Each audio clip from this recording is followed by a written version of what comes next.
سعدیہ رضا رہی میار خان، یہ گرمیوں کا ایک خوشگوار دن تھا۔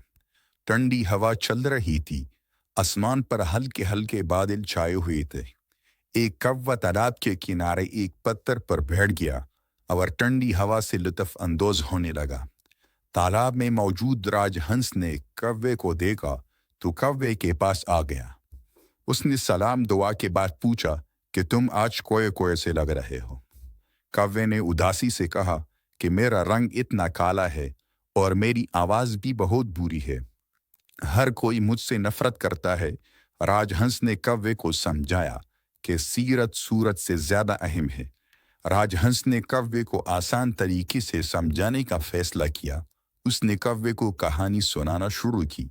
ایک جنگل میں کہیں سے طوطا آ گیا۔ جنگل کے پرندوں نے اس سے پہلے کوئی طوطا نہیں دیکھا تھا۔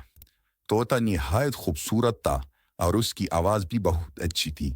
تمام پرندے طوطے کے ساتھ بیٹھا کرتے تھے اور خوشی محسوس کرتے تھے۔ نتیجہ یہ ہوا کہ طوطا مغرور ہو گیا۔ اس نے تمام پرندوں کے الٹے سیدھے نام رکھ دیے اور ان پر طنز کرنے لگا۔ جلد ہی سارے پرندے طوطے سے دور ہو گئے، کیونکہ جنگل میں ایک ہدہد آیا تھا۔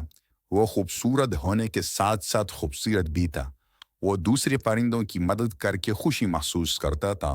آہستہ آہستہ تمام پرندے طوطے سے دور ہو گئے اور ہدہد سے دوستی کر لی۔ اسی وقت گوشی خرگوش لکڑیاں لے کر جاتا ہوا نظر آیا۔ کوے نے کہا، گوشی بھائی کہاں جا رہے ہو؟ گوشی نے کہا، چھت کی مرمت کرنی ہے۔ کوا گوشی کی مدد کرنے اس کے ساتھ چلا گیا۔ کوے کو خوش دیکھ کر راج ہنس اطمینان محسوس کر رہا تھا۔